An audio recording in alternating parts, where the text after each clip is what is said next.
Jahu, form. My departure was a day less than any other. When I stepped inside the bell, I saw no crowd through its glass, no skeptical onlookers, no regal send-off. They all had given up on me and my paradoxical formulations. The wasted years had all shown the void to be just that. Nothing. No energy, no entanglement, no form. To spacefaring ambitions, a dead end. On the day, my laboratory was mostly vacant of witnesses, most of all of expectation. Only my sluggish attendants, my sagacious Kavat, Kalimos, and of course my daughter. I had raised her alone, but with inconsistent vigor. In those eyes, her mother's, I did see a terrible reflection of a man that did not exist. A brave and principled man about to make history. In truth, he was a void himself, an outcast, a joke, and nothing. Driven by my humiliation, failure had made me bitter and reckless. I would dive into the depths myself to prove them all wrong. I gave the signal. My daughter grasped the lever. Kalimos then belted out a desperate, rasping growl. But it was too late. Vome, order. The calipers yawed open the wall between worlds, stretching there a black trapezoidal gap. A door, a mouth.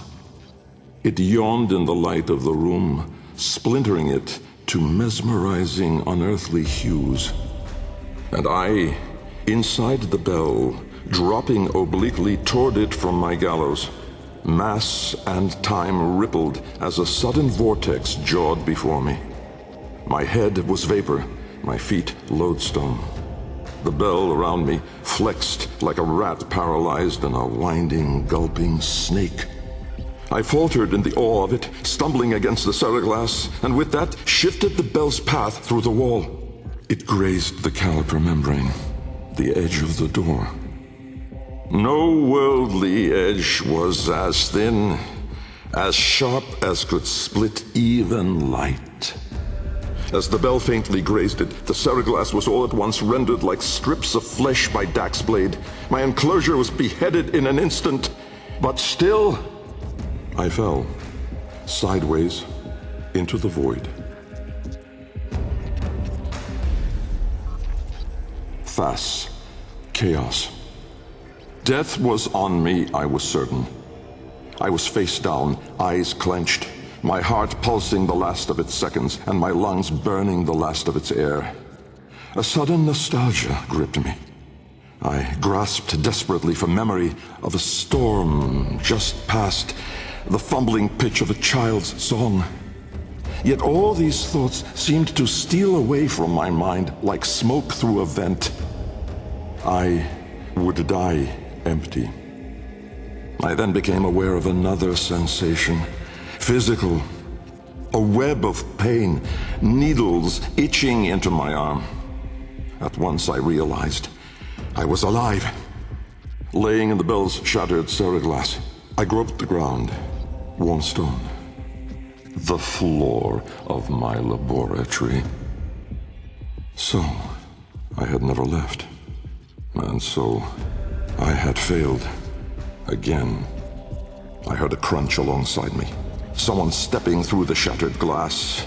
With great shame, I gasped and rose my head to face my daughter above me. But as I opened my eyes, it wasn't her. It was me. Riss. Light. The senselessness of it. The paradoxic, the vague, untimed form. I was alone, but not. For I stood there confronted by myself. A twin, but no brother. A reflection, but with dimension. Behind him, No horizon, but a vast broiling sea of caustic light pierced at random by black pin stars. And closer, around me, a gale of flowing vapor, profane in color, billowing relentlessly into the nascent lack, seeking all directions. I was standing on a precipice of familiar stone, jagged and unanchored as though cleaved directly from the very floor of my laboratory. I wondered at the vapor's path, smoking outward more, leaving behind now the walls, the filigree gold, the rare cuts of marble from my home. I knew at once the vapor's source. I turned away, back toward the wall, the trapezoid I had yawed into it. Vapor erupted inward at the gap, but not just from there. For as I rolled my eyes back, I saw the same. A great steam of scintillation smoking out from my skull. Dumb in awe, I faced toward my chimerical twin. He spoke.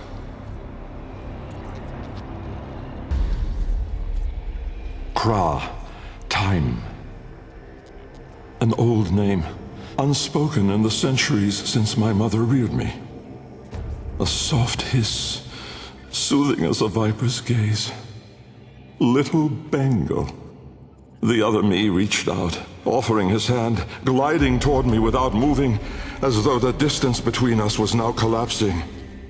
A confusion, most euphoric, filled my mind. With the shred of wit that remained, I decided that I should run for my life. At once, crazed and frantic, I fled. But I made no forward progress. Instead, the world compressed ever more around me, as though I were an anchor pulling the shore to reach. When I arrived at the door, or rather, the door arrived at me, I howled, hurling myself inside, out. And then and there I was, lost and unlost, howling on the floor in harmony with my wretched Kalimos, lacerated in flesh and heart, scattered as the bell glass, spilling blood and stomach on the cold stone floor. But I sensed the other there, at the wall's breach behind me, reaching still. I screamed, but my voice was gone. Forever. I looked, but my eyes would never see again. I swept my fist across the floor, snatching broken shards, and in gripping tightly, I filled my hands with ink. Close it, I wrote. Netra. Decay. Time, to us, is all but conquered. Our sacred kuva moves us on to new skin. We numb to our daily, yearly trifles, and remedy those memories that bring lasting misery. With all our misdeeds, our excess, our indignity, we are haunted by nothing. But not for me, for with each passing day, there grew within a tumorous idea. It was minute in those early days, the pale reaching digits severed on the floor, studied with reverence, with greed. And it swelled larger in the latter days. The regal domes, the rail dedications, the unholy Zariman parade. I had put the stars within reach, but at what cost? I never spoke of him, that man trapped in the wall. And while there have been countless souls who have followed me through with their light skippers and field wave skins and very-eyed instruments, not a single one ever saw him. Me. And so it is that I will not take the kuva now, or ever again. This is the last skin I'm in. Because of this idea, that I cannot be sure that in all that smoked commotion, in all that panic and fear, in that bending light and blinding dark, was it I who escaped? Or the other? Lohk, void. From brooding gulfs are we beheld by that which bears no name. Its heralds are the stars it fells, the sky and earth aflame. Corporeal laws are unwrit as sons and love retreat. To cosmic madness, laws submit, though stalwart minds entreat. In luminous space, blackened stars they gaze, accuse, deny.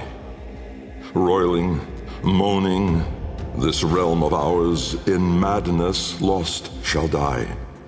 Carrion hordes trill their profane accord with eldritch plans. To cosmic forms from tangent planes, we end as we began.